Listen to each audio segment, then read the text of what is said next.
Alright, so what are we talking about today? Well, we're talking about existentialism, absurdism, and how a donut disproves these philosophies.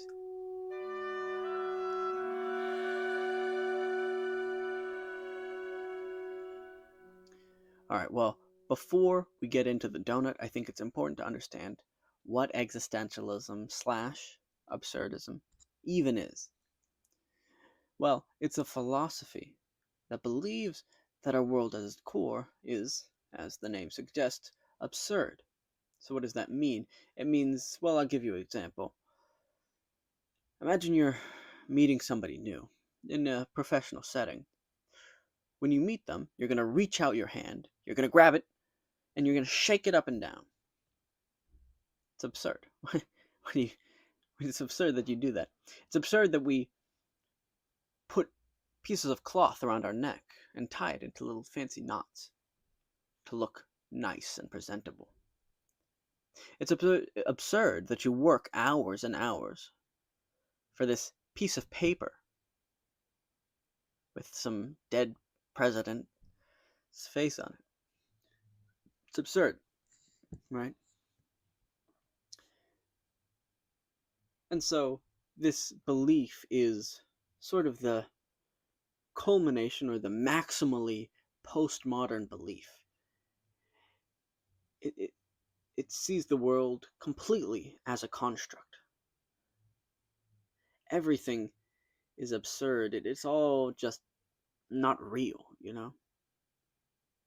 And to some extent, I think there is validity in that point. But it misses some fundamental truths about our world. And to explain those truths, we have a donut.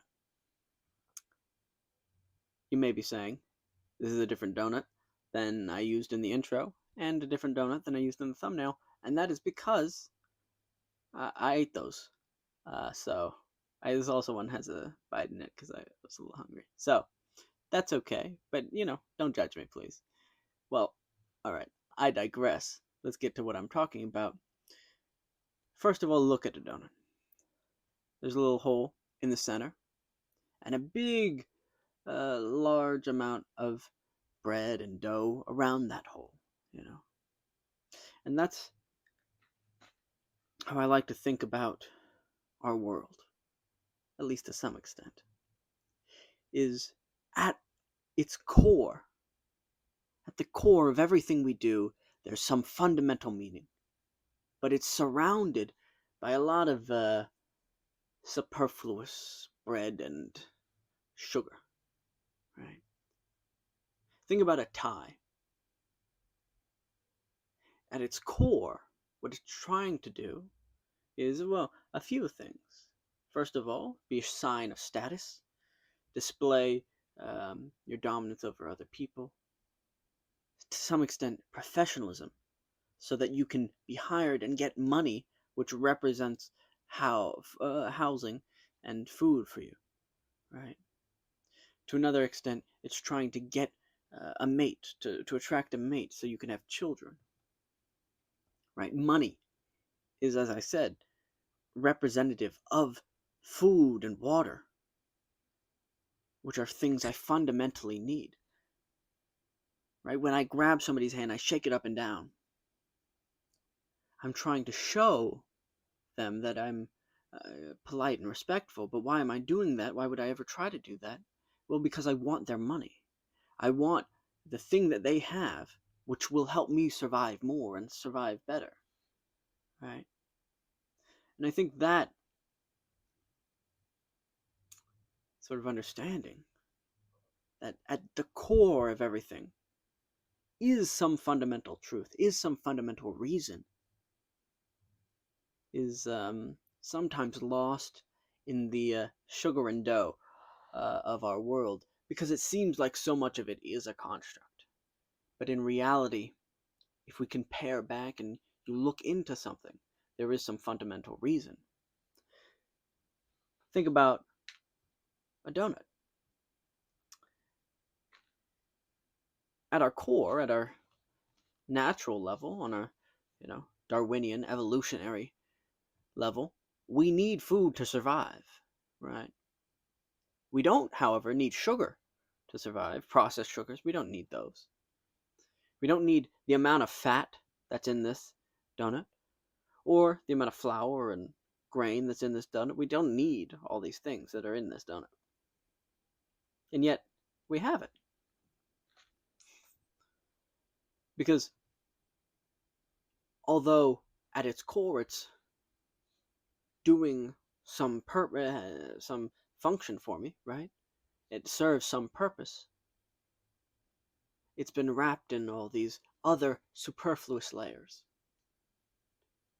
right? I think often we get caught up, as I've said, in the superfluous layers of our world.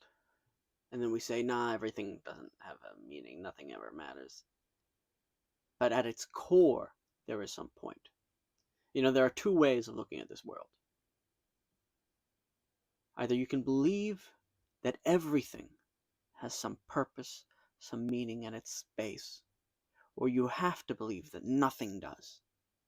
I don't believe that there's a defensible in between. Truly. I don't think there's a cogent argument that some things have meaning and other things don't. Right? Either everything does or everything doesn't.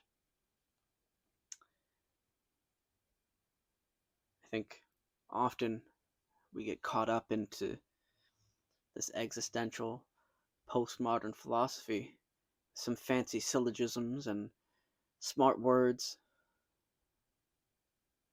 But I think if you asked a child, is there a point to everything? They would say, of course there is, right?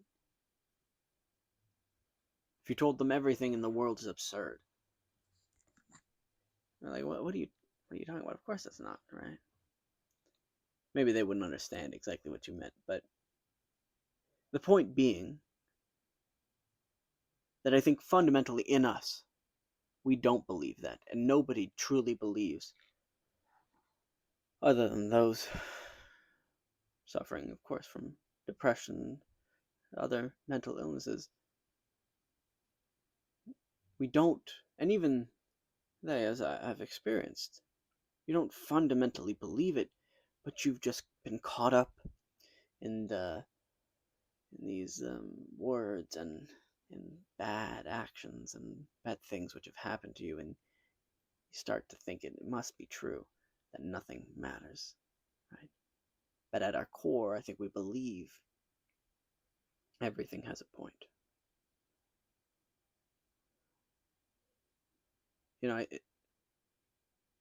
It's hard to see people go through the same thing I have.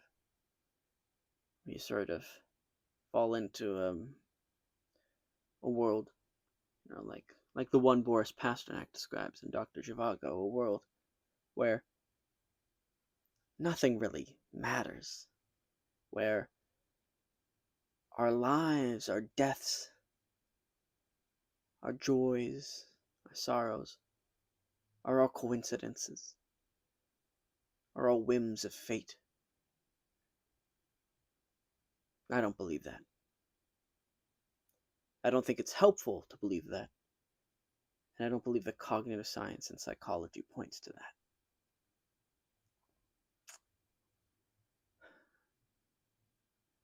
I think it's just a dangerous idea, one which often leads people down a bad path. Alright, well, sorry I didn't talk more about donuts. If that's what you were looking for. And I hope this was helpful in a small way. And I ask that if you have any comments or any thoughts, I would love to hear them in the comment section, I guess. Alright, thank you so much.